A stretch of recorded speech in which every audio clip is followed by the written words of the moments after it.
Chapter है, मतलब अगला टॉपिक है, इधर देख लो। अगला टॉपिक है वैद्युत धारिता। ये काप कप का क्यों बना हुआ है? वैद्युत धारिता। पहले तो मैं समझ लूँ इस बात को कि चैप्टर के नाम के हिसाब से इसे होना क्या चाहिए आखिरकार। ठीक है, चैप्टर का जैसा नाम है उस हिसाब से इसमें होना क्या चाहिए, निकलेगा क्या। आप वैद्युत का तो मतलब अब तक समझ चुके होंगे। ठीक है, इतना पढ़ा दिया, इतना सब कुछ बता दिया, वैद्युत का तो मतलब समझ में आ गया होगा। अब मतलब रह गया धारिता का। ठीक है, वैद्युत धारिता। ठीक है, आज बाकी कैंडिडेट कहाँ है तुम्हारे सब? स्कूल नहीं गए थे? तुम भी नहीं गए थे? अच्छा। देखो धारिता का मतलब क्या है? धारिता का मतलब है धारण करना। धारिता का मतलब क्या है? धारण करना।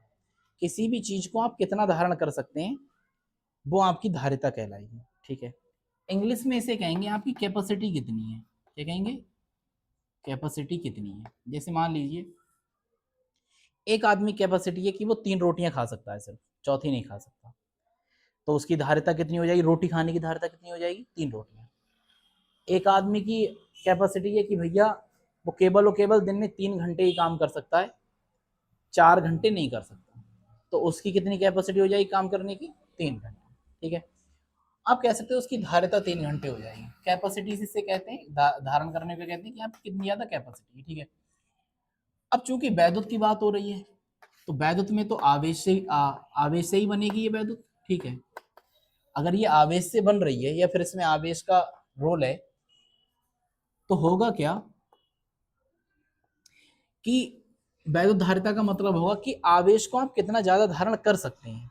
ठीक है, आवेश को आप जितना धारण कर सकते होंगे वो क्या होगी? आवेश की धारिता होगी। अब आवेश किसी व्यक्ति विशेष में तो अंदर आ नहीं आएगा कि चार्ज हो गया इलेक्ट्रिक मैन बन गया इलेक्ट्रोमैन, ऐसा हो सकता है? नहीं। ठीक है, आवेश के लिए विशेष एपरेटस आते हैं, जैसे कि आप कह दो कि बैटरी। ठीक है, बैटरी को भी चार्ज करते हो? करते हो नहीं करते हो? सही है। जैसे कि आप कह दो सेल। ठीक है, जैसे कि आप कह दो कैपेसिटर। ठीक है, कैपेसिटर देखा है? नहीं। ये जो ऊपर पंखे लगे हुए हैं इनमें गोल गोल सा सफेद सफेद सा होता है लगा हुआ अलग से जो। ठीक है, हाँ उसे कहते हैं, उसे अपनी जनरल भाषाओं से कंडेंसर कहते हैं यहाँ पर। ठीक है, लेकिन वास्तव में वो क्या है? कैपेसिटर है। तो जनरल भाषा में कंडीशन कहते हैं, वास्तव में वो कैपेसिटर है। उसका मतलब भी क्या है कि वो चार्ज को क्या करेगा? स्टोर करेगा। भाई धारिता का मतलब क्या करेगा? धारण करेगा। वो भी धारण करता है। अब उसे कभी देखा है चेक करके? आपका एक काम करना, नया वाला लेना तो सही हो। ठीक है, उसे निकालना नहीं, करके देख लेना घर पे। ठीक है, और जो और जो ये प्लग होता है तुम्हारा ऐसे करके लाइट जब आती हो उसमें वो उसके दोनों तार डाल देना। ठीक है, और निकाल करके उन दोनों को आपस में लड़ाना, तो एक आवाज निकलती पट से। ठीक है, अगर किसी बच्चे ने करके देखा हो तो सही है, वरना मैं ले आऊंगा किसी दिन, मैं ही करके दिखा दूंगा। क्या है परेशान नहीं? ठीक है, तो वो दिखाता है कि हाँ इसमें एनर्जी स्टोर है। ठीक है, मैं ही ले आऊंगा, मैं ही दिखा दूंगा। अगर तुम्हारे पास हो तुम ले आना, मेरा तो पता नहीं मैं कब लेकर के आऊँ। तो उसे हम क्या कहते हैं? कैपेसिटर। तो कुल मिलाकर काम क्या हो रहा है धारिता का? कि धारण हो रही है और क्या? विद्युत। ठीक है, अब इसे ऐसे तो लिख नहीं सकते विद्युत को धारण करने की क्षमता को हम वैद्युत धारिता कहेंगे। इसे मैं ऐसे कह सकता हूँ कि आप किसी को जितना ज्यादा आवेश दोगे, मतलब जितना ज्यादा चार्ज करोगे, उतना उसका वोल्टेज बढ़ता हुआ चला जाएगा। बढ़ता हुआ का मतलब क्या? समानुपाती होगा। सही है, किसी को जितना ज्यादा आवेश देंगे वो उसकी विभव की वृद्धि के अनुक्रमानुपाती होगा। कि जो जितना वोल्टेज बढ़ेगा, जितना चार्ज देंगे उतना ज्यादा वोल्टेज बढ़ता हुआ चला जाएगा। ठीक है, चार्ज का मतलब है आवेश देते रहेंगे। अब जब समानुपाती का निशान हटेगा तो काय का आएगा? बराबर का। और बराबर का आएगा तो यहाँ पर एक नियतांक आएगा जिसे हम कहेंगे सी। क्या कहेंगे? सी और बी। सी यहाँ एक नियतांक है और इसे क्या नाम देते हैं हम? सी से होता है कैपेसिटेंस। क्या होता है? कैपेसिटेंस। कैपेसिटेंस का मतलब है धारिता। तो इसे हम कहते हैं वैद्युत धारिता, क्या नाम देंगे? वैद्युत धारिता। ठीक, तो ये क्या है? यह एक नियतांक है जिसे हम वैद्युत धारिता, परिपथ की वैद्युत धारिता कहते हैं। ठीक, देखो ध्यान से, चैप्टर का नाम था धारिता, एक बार फिर से बता देना, ठीक है। धारिता का मतलब है कैपेसिटी, इंग्लिश में कहते हैं कैपेसिटी। तो किसी भी चीज को कितना धारण कर सकते हैं वो हमारी क्या कहलाएगी? कैपेसिटी कहलाएगी। ठीक है, अब मैंने आपके लिए भी उदाहरण भी बताए थे कि एक आदमी अगर 3 रोटियां खा सकता है, 3 से ज्यादा नहीं खा सकता, इसका मतलब उसकी कैपेसिटी कितनी है? 3 की है। एक अगर 10 खा सकता है, उसकी कैपेसिटी कितनी है? 10 की है। ठीक, अगर बैटरी एक 10 वोल्ट तक चार्ज हो सकती है तो उसकी वोल्टेज की कैपेसिटी कितनी हो जाएगी? 10 वोल्ट हो जाएगी। मतलब कहने का ये है, एक लिमिट तक ही आप काम कर पाएंगे, स्टोर कर पाएंगे चीजों को, लिमिट से बियॉन्ड नहीं कर पाएंगे। जो 3 रोटियां खा रहा है उसे 30 रोटियां तुम नहीं खिला सकते, याद होगी हैं? ड्रम हो जाएगा उनके वो। चलो देखो, तो अब मैंने आपके लिए वैद्युत के रेस्पेक्ट में बता रहा हूँ कि जितना ज्यादा किसी चीज को चार्ज करते हैं, आवेश देते हैं, उतना ज्यादा उसका वोल्टेज बढ़ जाता है। ठीक है, तो किसी भी वस्तु को या किसी भी वैद्युत एपरेटस को आवेश देने पर उसके विभव में वृद्धि होती है। ठीक है, आप ये कहो कि उसका जो आवेश है वो उसकी विभव की वृद्धि के अनुक्रमानुपाती होता है। अनुक्रमानुपाती का मतलब क्या है कि मैं ये बढ़ाऊंगा तो ये बढ़ जाएगा। ठीक है, तो किसी भी चालक को दिया गया आवेश उसकी विभव की वृद्धि के अनुक्रमानुपाती होता है। क्यों? अनुक्रमानुपाती का निशान हटेगा तो काय का आएगा? बराबर का। बराबर का आएगा तो एक नियतांक आएगा जिसे हम सी कहेंगे। ठीक है, और ये क्या होगा? v। Q इक्वल टू सी भी आ गया। अब मैं यहां से सी को, जहां सी एक नियतांक है, सी एक नियतांक है जिसे चालक की वैद्युत धारिता कहते हैं, चालक की वैद्युत धारिता कहते हैं, इंग्लिश में से कैपेसिटेंस कहते हैं। ठीक है, अब अगर यहां से देखो ध्यान से, तो Q इक्वल टू क्या था? CV था। मैं C की वैल्यू निकाल रहा हूं तो Q तो ऐसा ही रहेगा और V कहाँ आ जाएगा? इसके नीचे। तो C बराबर क्या आ जाएगा? Q बटे V। ठीक है, अगर हम C का मात्रक निकालना चाहें, C का मात्रक, तो क्या लिखेंगे? C का मात्रक क्या होगा? Q का मात्रक, Q का मात्रक और बटे V का मात्रक। ठीक है, C का मात्रक अगर आप निकालोगे तो क्या आएगा? Q का मात्रक, भी C का मात्रक निकाला है तो Q का मात्रक, V का मात्रक। C का मात्रक हमें पता करना है तो Q का मात्रक, Q को काय में नापते हैं? कूलॉम में, और B को वोल्ट में। तो C का मात्रक क्या आ गया? कूलॉम बटे वोल्ट। C का मात्रक आ गया कूलॉम बटे वोल्ट। ठीक है, लेकिन C का या धारिता का एक मात्रक और भी होता है जिसे हम कहते हैं फैरड। क्या कहते हैं? फैरड।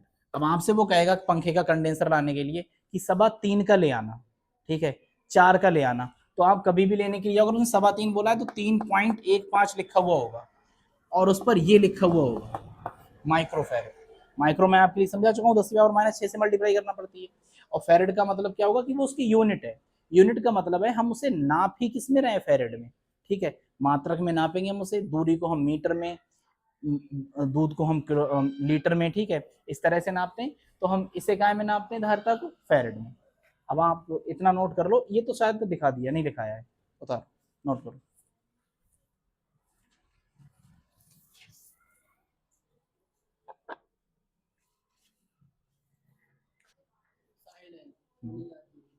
अरे बहुत हो जाता है दूसरा वाला। देखो ध्यान से सुनना, आपके लिए एक ही फॉर्मूला याद रखना है। ठीक है, C बराबर Q बट्टे B, बाकी सारे के सारे फॉर्मूले इसी से क्रिएट हो जाएंगे। ठीक है, धारिता के सारे फॉर्मूले इसी से बन जाएंगे। अभी मैं लिखा था C बराबर Q बट्टे B, C की धारिता Q, C का मात्रा Q का मात्रा B का मात्रा लिखा था, C बराबर Q बट्टे B रखना है। आप धारिता की डेफिनेशन कैसे भी दे सकते हो, किसी चालक को दिया गया आवेश और उस पर उत्पन्न विभव का अनुपात उसकी वैद्युत धारिता कहलाता है। ठीक है, और वरना आपके लिए अब कहा गया है गोलीय चालक की धारिता। गोलीय चालक की अगर धारिता निकालनी है तो आपको पता है कि हम अगर इसे प्लस का Q आवेश दे दें, सही है, अगर आवेश Q देंगे तो यहीं पर थोड़ी रुकेगा आवेश। अगर ये चालक है तो आवेश एक समान रूप से फैल जाएगा। अरे भाई अगर आप किसी लोहे की चीज को गर्म कर रहे हो तो यहीं पर थोड़ी गर्म होगी, अगर आप यहाँ पे गर्म कर रहे हो यहीं पे थोड़ी गर्म होगी, सारे की सारे जगह पर गर्म हो जाएगी। सही है। वैसे में से अगर आवेश देंगे तो सारी की सारी जगह पर एक समान रूप से आवेश फैल जाएगा और निर्माण होगा समविभव पृष्ठ का। ठीक है। तब अगर इसकी त्रिज्या को हम क्या मान लें, कैपिटल आर मान लें, तब इस पर गोले पर कुल विभव, गोले पर कुल विभव क्या आएगा, बी बराबर 1/4 पाई Q बटे आर। लिखाया मैंने, नहीं लिखाया है, बी बराबर 1/4 पाई Q बटे आर। अब आप निकालोगे धारिता से, या फिर आप सोचो वैद्युत धारिता। वैद्युत धारिता क्या होती है, सी बराबर Q बटे बी, यही तो होती है। सी ऐसे रहने दो, क्यू ऐसे रहने दो, बी की जगह पर इसका मान रख दो, कितना है 1/4 पाई और क्यू बटे आर, यही तो है। ठीक है। बी की वैल्यू केवल मैंने रख दी, क्यू से क्यू खत्म हो जाएगा, और जो नीचे वाला कलेश है वो कहाँ पहुंच जाएगा, ऊपर। तो सी बराबर बनेगा हमारे पास 4 पाई और इंटू क्या हो जाएगा आर, यही हमारी धारिता होगी। ठीक है। आसान है, एक बार फिर से बता दे रहा हूँ। क्या बताया कि अगर त्रिज्या आर है तो आपके लिए विभव का फॉर्मूला तो पता है ना, मैंने बता रखा है पहले, बी बराबर 1/4 क्यू बटे आर। ठीक है। वैद्युत धारिता कितनी होगी, सी बराबर क्यू बटे बी, क्यू तो ऐसे ही रहेगा, बी की जगह क्या लिखेंगे 1/4 क्यू बटे आर, क्यू से क्यू खत्म, 4 पाई इंटू क्या हो जाएगा आर, ये हो जाएगी हमारी कुल वैद्युत धारिता। ठीक है। उतारो इसे, नोट करो। अब हम बात कर रहे हैं कि संधारित्र की वैद्युत स्थितिज ऊर्जा कितनी होगी। ठीक है। वैद्युत स्थितिज ऊर्जा, मैंने तुम्हें कई बार बता रखा है कि ऊर्जा को पता करने का एक बहुत बेहतरीन सा कॉन्सेप्ट है कि ऊर्जा निकालने के लिए आप जितना कार्य हो रहा है वो निकाल लो, कितना कार्य हो रहा है, कार्य निकल जाएगा, जो कार्य करना पड़ता है वही क्या होती है, ऊर्जा। और डेफिनेशन भी मैंने यही लिखवाई है कि संधारित्र को आवेशित करने के लिए जो कार्य करना पड़ता है उसे हम संधारित्र की वैद्युत स्थितिज ऊर्जा कहते हैं।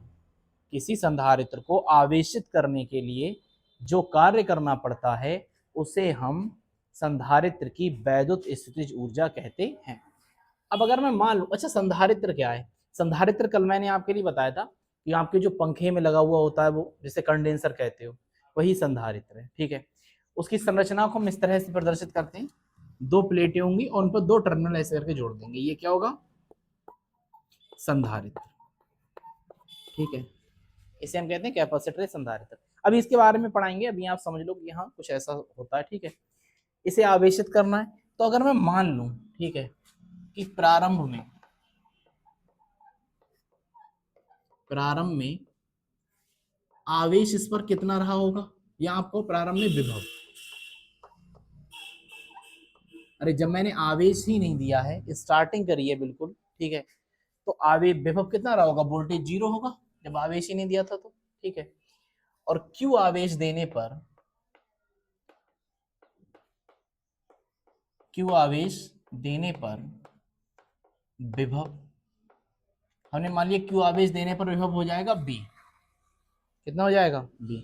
अब आप ये देखो कि विभव हमारे लिए दो मिल रहे हैं, एक पहले 0 मिल रहा था, अब कितना मिल रहा है बी, तो मैं लूं कौन सा, तो इसके लिए हम क्या करते हैं, औसत विभव निकालते हैं। ठीक है। आप कह दो संधारित्र पर औसत विभव, पर औसत विभव,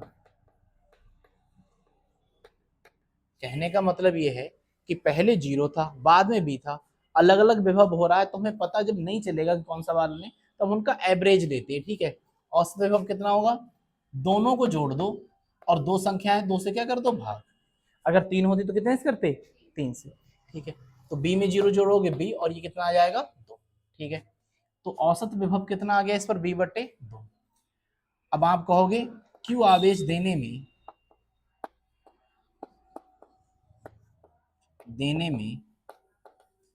कृत कार्य W होता है। ठीक है। और W का फॉर्मूला होगा बी क्यू। कहां से, मैंने विभव का फॉर्मूला आपके लिए बताया था, B बराबर होता है W बटे क्यू, तो आप यहां से क्रॉस मल्टीप्लाई करोगे, W बराबर क्या आ जाएगा बी क्यू। अब इस v की जगह पर तो मैं ये लिखूंगा ना औसत विभव w b बट्टे 2 और इंटू q। तो आप कह सकते हो कि 1/2 को अलग निकाल लें और ये कितना रह जाएगा v। ठीक है, तो यही हमारा कार्य होगा, यही हमारी क्या होगी, ऊर्जा होगी। लेकिन हमें संधारित्र के रेफरेंस में निकालना है, तो हमने बताया गया था हम लिख सकते हैं Q बराबर सी बी, कल मैंने बता दिया था Q बराबर क्या होता है सी बी। तो W बराबर 1/2 B और Q की जगह पर हम क्या लिख सकते हैं सी। W बराबर 1/2 C तो ऐसी रहेगा, B की B से गुणा होगी तो क्या हो जाएगा B स्क्वायर। ठीक है, अब आपके लिए ये तो पता ही है सी बी स्क्वायर आ गया। अगर आप चाहो तो यहां से अगर V की वैल्यू निकालो तो क्या लिख सकते हैं हम इसे Q बट्टे C लिख सकते हैं। अगर मैं B की वैल्यू निकालूं तो Q बट्टे C आ जाएगा। तो W बराबर 1/2 C और V की जगह पर हम क्या लिख सकते हैं Q बट्टे C। मैंने कुछ नहीं किया, 1/2 C तो ऐसे रहने दिया वहां पर और B की जगह पर क्या लिख दिया Q बट्टे C और उसका क्या है स्क्वायर, तो क्या कर दोगे स्क्वायर 1/2 C, Q का स्क्वायर अलग होगा और C का स्क्वायर अलग होगा, इससे ये कट जाएगा तो कितना आ जाएगा 1/2 Q स्क्वायर बट्टे C W। अब यही W हमारा ऊर्जा है कि नहीं है, वैद्युत ऊर्जा, इसलिए इसे हम काय से लिखते हैं U से, काय से लिखते हैं U से। ठीक है U,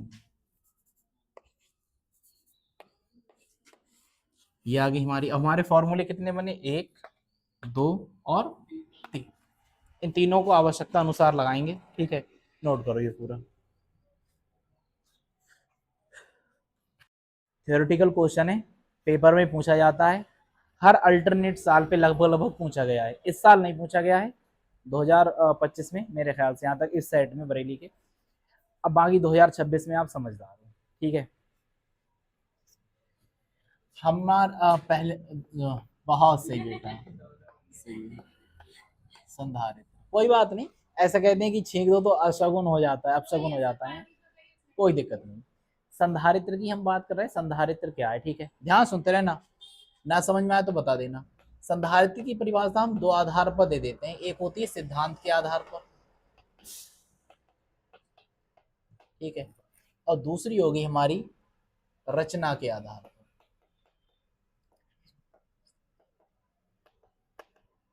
एक सिद्धांत के आधार पर, रचना के आधार पर। मेरी बात को ध्यान से सुन लो, जो पंखा लगा होता है पंखे के ऊपर वो सफेद सफेद सा जिसे आप कहते हो कंडेंसर कहते हो, ठीक है, वो कंडेंसर नहीं है, वास्तव में वो कैपेसिटर है। ठीक है, आप कैपेसिटर, उसमें आप देखोगे तो माइक्रो फैरेड लिखा हुआ भी होगा, तो उसे हम कहते हैं संधारित्र। क्या कहते हैं संधारित्र। जब आप कभी उसको खोलोगे बीच से, फाड़ोगे, तो फाड़ने के बाद उसके अंदर एक पन्नी टाइप का कुछ निकलेगा, किसी किसी में पन्नी टाइप का निकलता है, किसी किसी में दो टर्मिनल निकलते हैं, ठीक है, किसी किसी में ऑयल भी भरा हुआ होता है और किसी किसी में काला काला सा पदार्थ भी निकलता है, जो बीच में सारा का सारा कुछ भरा हुआ है उसके, उसे हम कहते हैं परावैद्युत पदार्थ। ठीक है, और ये मैंने पहले चैप्टर में कराया हुआ वैद्यावेश में, उसे कहते हैं परावैद्युत पदार्थ। इसका काम होता है कि ये उस संधारित्र की कैपेसिटेंस को बढ़ा देता है, धारिता को बढ़ा देता है। ठीक है, अब आप कभी भी फाड़ के देख लेना तो दो प्लेटें निकलेंगी, किस तरह से, एक इस तरफ होगी दूसरी इस तरफ होगी, और एक पॉजिटिव से जुड़ी होगी दूसरी क्या से जुड़ी हुई होगी नेगेटिव टर्मिनल से। सही है, एक पॉजिटिव से जुड़ी होगी रहेगी, दूसरी क्या से जुड़ी रहेगी नेगेटिव से। अब इस तरह का कुछ संधारित्र है, समझ गए आप। पहले सिद्धांत के आधार पर हम बात करेंगे। देखो ये संधारित्र केवल, पेन बाद में चलाए ना, कॉपियां बंद कर दिया करो इस समय। ठीक है, ये संधारित्र ही नहीं है, ये काम भी करता है कि ऊर्जा का स्टोर करना। ठीक है, आप इसे चार्ज भी कर सकते हैं, और अगर आपको कभी विश्वास ना हो तो मैं जो बता रहा हूँ वो सच है। ठीक है, आपके जो टर्मिनल होते हैं, इसे मान लीजिए आपका संधारित्र है, बड़ी सेफ्टी के साथ इसके बाहर जो दो टर्मिनल लगे हुए होते हैं, जब लाइट आती हो आप इसे प्लग में डालें। ठीक है, और प्लग में डालने के बाद इसे बाहर निकालें, प्लग में डालोगे तो एक आवाज होगी, और प्लग में से जब निकालोगे आप सॉकेट में से, तब आप इन दोनों तारों को जब लड़ाओगे आपस में, तब एक पट से आवाज आएगी। ठीक है, तो इसका मतलब यह है कि उसमें पहले जब हमने प्लग में लगाया था तो उसमें जो बिजली थी उससे आवेश इस पर आ गया, अब उसमें आवेश स्टोर हो गया, जब हमने उन दोनों तारों को आपस में मिलाया फिर से वो एनर्जी क्या हो गई, खर्च हो गई। ठीक है, तो सिद्धांत के आधार पर क्या कह सकते हैं, ध्यान से देखो, हम इस पर क्या कर रहे हैं, चार्ज कर रहे हैं, आवेश ही तो दे रहे हैं, ठीक है। तो आवेश देने का काम कर रहे हैं, तो इसकी डेफिनेशन है सिद्धांत के आधार पर कि यह एक ऐसी युक्ति है, ये एक ऐसी युक्ति है जिसके आकार में परिवर्तन किए बिना ही उस पर आवेश की पर्याप्त मात्रा को संचित किया जा सकता है। मतलब हम आकार को नहीं बदलेंगे और उस पर हम आवेश को आसानी से स्टोर कर सकते हैं। तो संधारित्र सिद्धांत के आधार पर डेफिनेशन क्या है, संधारित्र एक ऐसी युक्ति है जिसके आकार में परिवर्तन किए बिना ही उस पर आवेश की पर्याप्त मात्रा को संचित किया जा सकता है। यह सिद्धांत के आधार पर डेफिनेशन जो कि मैंने आपको लिखवा रखी है, ठीक है। दूसरी है रचना के आधार पर। रचना के आधार पर कि वो कैसा बना हुआ है, रचना का मतलब क्या है, उसका स्ट्रक्चर कैसा है। यह दो किसी भी आकार की, अब जरूरी नहीं समांतर ही हो, ठीक है, ऐसी भी हो सकती है, ऐसी भी हो सकती है। यह दो किसी भी आकार की, अब समांतर है तो आप ऐसे कर लो, यह दो किसी भी आकार की एक किसी भी आकार की प्लेटों का एक ऐसा युग्म, युग्म का मतलब है जोड़ा, ठीक है, ऐसा युग्म होता है जिसकी एक प्लेट पर धनावेश और दूसरी पर ऋणावेश होता है, ठीक है।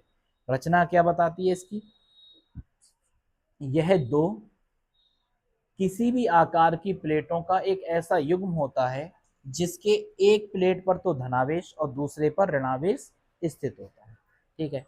अब इसे बनाते कैसे करके हैं, ध्यान सुनते रहो। अब मैंने अगली हेडिंग पढ़वाई थी आपके लिए, रचना का संधारित्र, ये कैसा होता है, यहां तक बात समझ में आ रही है, ठीक है, कोई कठिन तो नहीं है कहानी। आप चाहो तो अगर गर्मी लगती हो तो पीछे पंखा चल रहा है, पीछे ही बैठ सकते हो, सही है, नहीं यहाँ पर तो ठीक है, उनसे पीछे वालों से मैं कह रहा हूँ, शीतल तो उठेगी नहीं बेचारी, वैसे इतनी सीधी लड़की जलेबी की तरह। चलो देखो, इधर देख लो, कंसंट्रेट कर लो, ठीक है। रचना का संधारित्र तो एक एक स्टेप करके बताते जाएंगे। हम इसमें कोई भी धातु की एक प्लेट लेते हैं, क्या थ्योरी लिखाई है, बिल्कुल ऐसी होगी, ठीक है। अगर आप थ्योरी को नहीं भी पढ़ोगे तब भी आप इसी को लिखाना। इसमें हम धातु की एक प्लेट लेते हैं, उस प्लेट को हम कुछ आवेश देते हैं जिससे वह एक निश्चित वोल्टेज तक पहुंच जाती है। अगर हम इसे और ज्यादा आवेश देते रहें तो इसका विभव बढ़ता रहेगा, ठीक है, वोल्टेज क्या होगा, बढ़ता रहेगा। मैंने बताया तुम्हें, ये वाला पहले ही कराया मैंने, ठीक है। अगर हम इसे और ज्यादा आवेश देते रहें तो इसका वोल्टेज बढ़ता रहेगा, लेकिन एक निश्चित वोल्टेज के बाद अगर हम इसे और ज्यादा आवेश देंगे, भाई इसकी कुछ ना कुछ तो कैपेसिटी होगी, नहीं होगी, ठीक है। अगर हम इसे एक निश्चित वोल्टेज के बाद और अधिक आवेश देंगे तो ये गलने लगती है, ठीक है। आप कितनी ज्यादा किसी को इलेक्ट्रिसिटी दे दोगे तो वो क्या होगी, गलने लगेगी। अब इस पर और ज्यादा आवेश संचित नहीं किया जा सकता। मैं फिर से बता रहा हूं, हम इसमें एक धातु की प्लेट लेते हैं और उससे एक निश्चित आवेश देते हैं जिसके कारण उसके वोल्टेज में वृद्धि होने लगती है, उसकी वोल्टेज में वृद्धि, जिस कारण उसकी वोल्टेज में वृद्धि होने लगती है। अगर हम इसे एक निश्चित वोल्टेज के बाद और अधिक आवेश दें तब यह प्लेट गलने लगती है। अब अगर हमें इस पर और ज्यादा आवेश संचित करना है, जो मैं बोल रहा हूं एग्जैक्ट लिखाना, ठीक है। अब अगर इस पे और आवेश संचित करना है तब हम इसके पास दूसरी धातु की एक उदासीन प्लेट को लेकर आते हैं, दूसरी धातु की उदासीन प्लेट को लेकर आते हैं, ठीक है। प्रेरण के कारण, प्रेरण का मतलब ये प्लस ये है इस तरफ, तो ये अपनी तरफ किसे खींचेगा, माइनस। प्रेरण के कारण पहली प्लेट का धनावेश दूसरी प्लेट के ऋणावेश को अपनी ओर आकर्षित कर लेता है और धनावेश को दूसरी ओर प्रतिकर्षित कर देता है। फिर से सुन लो, प्रेरण के कारण पहली प्लेट का धनावेश, भाई प्लस किसे अट्रैक्ट करता है, माइनस को, ये 500 बार बता चुका हूं मैं, ठीक है। पहली वाली प्लेट का धनावेश दूसरी वाली प्लेट के ऋणावेश को अपनी ओर आकर्षित कर लेता है और धनावेश को दूसरी ओर प्रतिकर्षित कर देता है। अब इस ऋणावेश और इस धनावेश के कारण कुल विभव कम हो जाता है, मतलब प्लस माइनस को कुछ कम करेगा, नहीं करेगा, ठीक है। इन दोनों के युग्म के कारण कुछ विभव कम हो जाता है।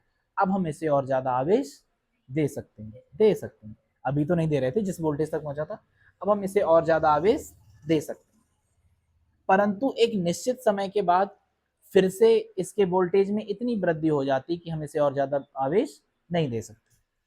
अब अगर हमें इस पे और ज्यादा आवेश देना है तो हम इसकी दूसरी वाली प्लेट के बाहरी सिरे को पृथ्वी से जोड़ देते हैं, जिसके कारण समग्र धनावेश काय में चला जाता है, पृथ्वी में चला जाता है। जिसके कारण समग्र धनावेश पृथ्वी में चला जाता है। अब विभव का मान फिर से कम हो जाता है। अब हम इस पर फिर से आवेश को और ज्यादा संचित कर सकते हैं। ठीक है, एग्जैक्ट यही लिखा है मैंने। इतनी है, मतलब तुम जिसमें देख देख के लिख देना। ठीक है, इसमें थ्योरी क्या लिखा है, इट इज डजंट मैटर। मैं क्या समझा रहा हूँ ये देखो, मैंने थ्योरी भी बड़ी इजी लिखाई है। हाँ बोलो। अरे बहुत है, ये तो ये डिपेंड करता है कि नंबर कितने नंबर का क्वेश्चन है। ठीक है, तो मैं फिर से बता रहा हूँ, देखो एक बार फिर से बता रहा हूँ, ठीक है, ताकि यहीं पर याद हो जाए, ये अपेक्षा है मेरी। ठीक,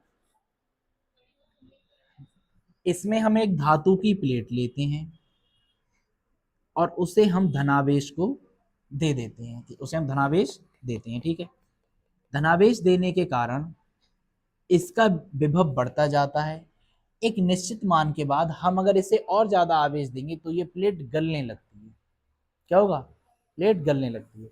अब अगर हमें इसे और ज्यादा आवेश देना है तो हम इसके पास दूसरी एक उदासीन प्लेट को रख देते हैं, जिसके कारण पहली प्लेट का धनावेश दूसरी प्लेट के ऋणावेश को अपनी ओर आकर्षित कर लेता है और धनावेश को दूसरी ओर प्रतिकर्षित कर देता है। दोनों के युग्म के कारण इसके वोल्टेज में कमी आ जाती है, इसलिए हम इस पर और ज्यादा आवेश को संचित कर सकते हैं। अब हम इसे पुनः आवेश देते हैं, लेकिन एक निश्चित समय निश्चित विभव के बाद हम इसे और अधिक आवेश नहीं दे सकते। अगर हमें इसे और अधिक आवेश देना है तो हम इस दूसरी वाली प्लेट के बाहरी सिरे को पृथ्वी से जोड़ देते हैं, जिसके कारण दूसरी वाली प्लेट के बाहरी सिरे का समस्त धनावेश पृथ्वी में चला जाता है और इसके विभव में कमी हो जाती है। ठीक है, विभव में कैसी होती है, कमी हो जाती है। अब हम इसे और ज्यादा आवेश, ये नहीं मानेंगे, नहीं सुनेंगे। अब हम इसे और ज्यादा आवेश दे सकते हैं। और मैंने डेफिनेशन क्या बताई थी, पहली सिद्धांत के आधार पर यह एक ऐसी युक्ति है जिसके आकार में परिवर्तन किए बिना उस पर आवेश की पर्याप्त मात्रा को संचित किया जा सकता है। और दूसरी डेफिनेशन मैंने क्या बताई थी, दूसरी डेफिनेशन मैंने क्या बताई थी, ये तो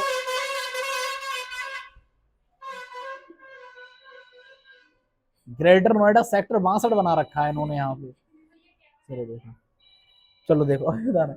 और दूसरी मैंने क्या बताई थी रचना, यह दो समांतर प्लेटों का एक ऐसा युग्म होता है जिसकी एक प्लेट पर दो दो किसी भी आकार के प्लेटों का ऐसा युग्म होता है जिसकी एक प्लेट पर धनावेश और दूसरे पर ऋणावेश उपस्थित होता है। बताई थी, ये बताई थी। ठीक है, अब ये फोन तो उठाना ही पड़ेगा, इसलिए चलो नहीं कर रहे हैं तो देखते हैं अगला क्या था। अगली हेडिंग क्या डलवाई थी, संधारित्र की धारिता, ये डलवाई थी, संधारित्र की धारिता। अब मैंने ये तो बता दो पहले रखा है, Q directly proportional to B पहले ही बताया था, बराबर का निशान हटाया तो सी भी आया था, तो सी बराबर क्यू बटे क्या आया था, बी। अब डेफिनेशन आपको, सी को क्या कहते हैं, संधारित्र की धारिता कहते हैं। सी को क्या कहते हैं, संधारित्र की धारिता। बस आपको ये लिखना है, किसी चालक को दिए गए आवेश और उसके विभव में वृद्धि का अनुपात संधारित्र की धारिता कहलाता है। अनुपात का मतलब क्या है, बटे। ठीक है, किसी चालक को दिया गया आवेश और उसमें उत्पन्न वोल्टेज का अनुपात संधारित्र धारिता कहलाता है, इसे सी से प्रदर्शित करते हैं। समझ गए बात के लिए। ये आपके लिए मैंने जो 3-4 लाइनें छुड़वाई थी वहां पर ये लिखना है। ठीक है, अभी बाद में लिख लेना, अभी वीडियो चल रही है। ठीक, अगला है संधारित्र की धारिता को प्रभावित करने वाले कारक। ठीक है, संधारित्र धारिता, ये क्वेश्चन बहुत पूछा जाता है, 3 कारक हैं मोस्टली। ठीक है, ये क्वेश्चन अंधाधुंध पूछा जाता है, ध्यान रखना।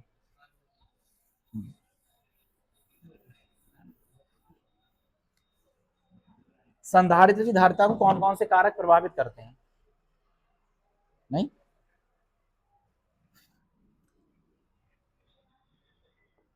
अच्छा, मैंने आपके लिए एक फॉर्मूला बताया था, एक चादर थी ई बराबर सिग्मा अपॉन 2 एप्सिलॉन नॉट, बताया था। और सिग्मा यहाँ पर क्या है, क्यू बटे ए, यही तो है, 2 एप्सिलॉन नॉट। बताओ है कि नहीं है, क्यू बटे ए। और मैं यहां से क्या निकालता था, बेड निकालता था, तो B इज इक्वल टू हमारा आएगा, ई की जगह क्या लिख सकते हैं, Q upon A 2 epsilon not, और डी की जगह पर दूरी। समझ गए, चलो अच्छा। अब मैं फॉर्मूले से ही बता दे रहा हूं तुम्हें, Q directly proportional to B है। अब मैं फिर से बता रहा हूं, जो कि मैं पहले लेक्चर में बता चुका हूं तुम्हें कूलॉम के नियम में, कि अगर ए समानुपाती बी है, इसका मतलब ये अगर मैं इसे बढ़ाऊंगा तो ये बढ़ेगा। इसका मतलब क्या होता है, इसे बढ़ाएंगे तो ये बढ़ेगा। और अगर ए इनवर्सली प्रोपोर्शनल टू बी है, इसका मतलब इसे बढ़ाऊंगा तो ये घटेगा, कम होगा। इसे हम कहते हैं अनुक्रमानुपाती या समानुपाती। इसे क्या कहते हैं, व्युत्क्रमानुपाती। डायरेक्टली प्रोपोर्शनल होता है रेसिप्रोकल। ठीक है, अब ध्यान सुनते रहना, इन्हीं कॉन्सेप्ट का यूज करूंगा। और मैंने इसके लिए बहुत अच्छा उदाहरण लिया था साइकिल वाला। ठीक है, मैंने आपके लिए बताया था स्पीड डायरेक्टली प्रोपोर्शनल किसके होगी, पैडल के। इसका मतलब ये पैडल को आप बढ़ाओगे, तेज चलाओगे तो स्पीड बढ़ेगी। ठीक है, दूसरा मैंने आपके लिए उदाहरण दिया था स्पीड इनवर्सली प्रोपोर्शनल होती है ब्रेक के। इसका मतलब ये था अगर आप ब्रेक लगाओगे तो स्पीड कम होगी। अब आपको ध्यान क्या रखना है, नीचे वाला अगर बढ़ाते तो ऊपर वाला कैसे हो जाता है, कम। ठीक है, और ये अगर बढ़ाएंगे तो ये कैसा होगा, बढ़ जाएगा। तो सामने आएगा वो बढ़ाने बढ़ेगा, घटाने पे घटेगा, और ये बढ़ाओगे तो ये घटेगा, उल्टा होता है। ठीक, ध्यान सुनते रहना आप। हमें पूछा, हमसे क्वेश्चन पूछा जाता है कि संधारित्र की धारिता किन किन कारकों पर निर्भर करती है। तो पहला तो है क्षेत्रफल पर, चालक के क्षेत्रफल पर। ठीक है, सी बराबर क्या है हमारे पास, क्यू बट्टे भी, यही तो है, बता, यही तो है। मुझे एक बात बताओ,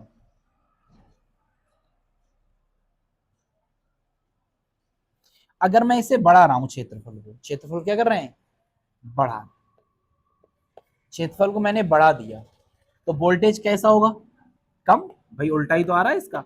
अगर मैं क्षेत्रफल को बढ़ाऊंगा तो वोल्टेज कैसा होगा, कम। अब वोल्टेज तो कम हो गया ना, तो धारिता क्या होगी, बढ़ जाएगी। इसका मतलब क्या देखा मैंने, कि अगर क्षेत्रफल को बढ़ाया तो धारिता बढ़ गई। आ रही बात समझ में, क्षेत्रफल को बढ़ाने पर धारिता बढ़ जाती है। तो पहला पॉइंट मैंने ये लिखाया है कि किसी भी चालक का जब हम क्षेत्रफल बढ़ाते हैं तो इसका विभव कम हो जाता है, विभव भी कम होने के कारण उसकी धारिता बढ़ जाती है। ठीक है, तो इसमें क्या लिखोगे, सी डायरेक्टली प्रोपोर्शनल टू ए। मतलब ये है कि अगर मैं क्षेत्रफल बढ़ाऊंगा तो धारिता बढ़ जाएगी, क्षेत्रफल घटाऊंगा तो धारिता घट जाएगी। समझ में आ रही है, क्षेत्रफल बढ़ाया तो ये कम हो गया वोल्टेज, वोल्टेज कम हुआ धारिता बढ़ गई। हमें संबंध किसमें निकालना है, इसमें और इसमें। तो इसमें संबंध क्या होगा, धारिता बढ़ी कब, जब क्षेत्रफल बढ़ गया। ये भी बढ़ा है ना, ये भी क्या हुआ, बढ़ा है। तो धारिता बढ़ाने पर, सॉरी क्षेत्रफल बढ़ाने पर धारिता का मान बढ़ जाता है। पहला हो गया। दूसरा, यहीं से सारे के सारे रायते समेट दूंगा। डी तो दूरी है ना, अगर मैं दूरी बढ़ाऊंगा तो वोल्टेज बढ़ेगा। दूरी मैंने बढ़ा दी तो वोल्टेज कैसा हुआ, बढ़ गया। अब वोल्टेज यहां पर कैसा हुआ है, बढ़ गया है, तो धारिता कैसी हो जाएगी, कम। नहीं आ रही बात समझ में, एक बार फिर से बता रहा हूं, ये दोनों सामने है कि नहीं है, मतलब ये बढ़ाऊंगा तो ये क्या होगा, वोल्टेज बढ़ जाएगा। अगर वोल्टेज बढ़ गया तो धारिता कैसी हो जाएगी, कम। तो हमने क्या देखा दूरी में और इसमें, कि हमने जब वोल्टेज बढ़ाया, ठीक है, जब दूरी हमने बढ़ाई तो धारिता कैसी हो गई, कम। इसका मतलब तो ये होगा कि दूरी बढ़ाने पर धारिता कैसी हो जाएगी, कम। तीसरा वाला जो होता है परावैद्युतांक, वो आपके लिए मैं डिटेल में बताऊंगा। ठीक है, ये भी समानुपाती होता है, परावैद्युतांक बढ़ाने पर धारिता बढ़ जाती है। ठीक है, अब आप ये लिख लो जहां पर मैंने लाइनें छुड़वाई थी, और जहां पर एक लाइन छुड़वाई है वहां पर ये लिख लेना। ठीक है, दो लिख छुड़वाई यहाँ पे। ठीक है, दो ध्यान से। पहला बता दिया था मैंने आपके लिए कि क्षेत्रफल बढ़ाने से धारिता बढ़ जाती है। दूसरा मैंने आपके लिए बताया था कि दूरी बढ़ाने से धारिता कम हो जाती है, ये तो बताया था। तीसरा है, पेपर में आया हुआ कि परावैद्युतांक का क्या प्रभाव पड़ता है, तो परावैद्युत पदार्थ बढ़ाने से धारिता बढ़ जाती है। अब ये हुआ कैसे, किताबों में तो ये लिखा हुआ है, लेकिन वास्तव में ये कैसे करके हुआ है। हम इसमें दो प्लेटें लेते हैं संधारित्र की, ऐसा ही करते हैं, बताओ। एक पर क्या होता है, धनावेश, और दूसरे पर क्या होता है, ठीक है, एक पर धनावेश होता है, दूसरे पर ऋणावेश। अब इसके बीच में हम कोई परावैद्युत पदार्थ रखते हैं। परावैद्युत पदार्थ का मतलब है तेल रख दिया, पन्नी रख दी, कागज रख दिया, पॉलिथीन रख दी। ठीक है, हम इसके बीच में कोई परावैद्युत पदार्थ रखेंगे।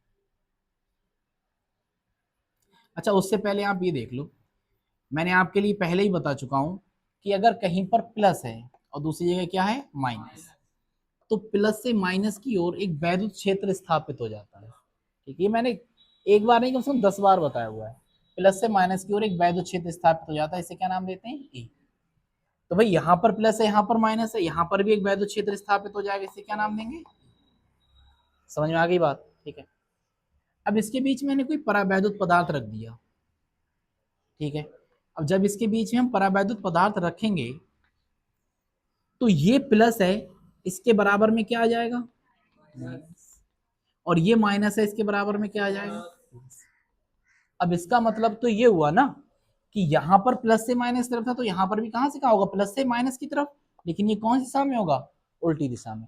नहीं आ रही बात समझ में, बाहर तो मैंने बता दिया प्लस से माइनस की तरफ हो गया, लेकिन अंदर वाला जो मैंने नीले से परावैद्युतांक बनाया है वो कहाँ होगा, प्लस से माइनस की तरफ, ठीक है। इसे हम कह दे रहे हैं ई डैश। मुझे एक बात बताओ, क्या ये सदिश राशि है, ठीक है। सदिश राशि है, एक इस तरफ खींच रहा है, दूसरा इस तरफ खींच रहा है, इसका मतलब तो ये हुआ अगर मान लीजिए ये 20 रहा होगा, ठीक है, और ये मान लीजिए 5 रहा होगा, तो 20 इस तरफ जाना चाह रहा है, 5 इस तरफ आना चाह रहा है, तो कुल कितना बचा होगा, 15 बचा होगा। इसका मतलब तो ये हुआ कि परिणामी वैद्युत क्षेत्र की तीव्रता 20 थी पहले, अब उससे कितनी हो गई, कम हो गई कि नहीं हो गई। तो बस यही है कि वैद्युत क्षेत्र तीव्रता कैसी हो गई, कम। तो ई कैसा हो गया, कम। अब मैंने फॉर्मूला क्या लिखाया है, बैड लिखाया है। अगर ई कम हुआ तो बी कैसा हो जाएगा, कम। कल बताया था, सामने आ रहे हैं, तो ये घटाओगे तो ये घटेगा, ये बढ़ाओगे तो ये बढ़ेगा। ई कम होने पे बी कैसा हो जाएगा, कम। और सी बराबर क्या होता है, क्यू बटे बी। अगर बी कम है तो सी कैसा हो जाएगा, ज्यादा। और ये ज्यादा कब हुआ है, जब मैंने इसके बीच में परावैद्युतांक को रखा है। तो हमें क्या पता चला कि परावैद्युतांक रखने से धारिता का मान बढ़ जाता है। अब मैं आपके लिए एक बार और बता रहा हूं, ठीक है, बिल्कुल स्टार्टिंग से आपको सब कुछ क्लियर हो जाएगा। इसमें मैंने लिखाया था तीसरा पॉइंट आपके लिए कि अगर हम चालक की दो प्लेटों के बीच में परावैद्युत माध्यम रख दें तो परावैद्युत माध्यम रखने से उसकी धारिता बढ़ जाती है, ठीक है। कैसे करके, कि जब हम संधारित्र की एक प्लेट को धनावेश देते हैं तब उसकी दूसरी प्लेट पर प्रेरण के कारण ऋणावेश आ जाता है, ठीक है। जब हम संधारित्र की एक प्लेट को धनावेश देते हैं दूसरी प्लेट पर ऋणावेश आ जाता है। इस प्रकार प्लस से माइनस की ओर एक वैद्युत क्षेत्र ई स्थापित हो जाता है, एक वैद्युत क्षेत्र ई स्थापित हो जाता है। जब हम इसके बीच में कोई परावैद्युत माध्यम रखते हैं, जब हम इसके बीच में कोई परावैद्युत माध्यम रखते हैं तब धनावेश वाली प्लेट की ओर ऋणावेश और ऋणावेश वाली प्लेट की ओर धनावेश उत्पन्न हो जाता है। अब परावैद्युत पदार्थ के कारण एक आंतरिक वैद्युत क्षेत्र ई डैश उत्पन्न हो जाता है, ठीक है। ई डैश उत्पन्न हो जाता है जो कि परिणामी वैद्युत क्षेत्र का विरोध करता है, जिसके कारण कुल परिणामी वैद्युत क्षेत्र की तीव्रता कम हो जाती है, ठीक है। जिसके कारण कुल परिणामी वैद्युत क्षेत्र की तीव्रता कम हो जाती है। वैद्युत क्षेत्र की तीव्रता कम होने से विभव का मान कम हो जाता है, विभव का मान कम होने से धारिता का मान बढ़ जाता है। ये कब बढ़ा है, जब हमने परावैद्युत पदार्थ रखा था। तो परावैद्युत पदार्थ रखने से धारिता का मान बढ़ जाता है। और लास्ट में आप ये लिख लेना और ये वाला आप बना लेना, ठीक है। ये सब में डालो। साक्षी कुछ चम्मच में आ रहा है तो सही है।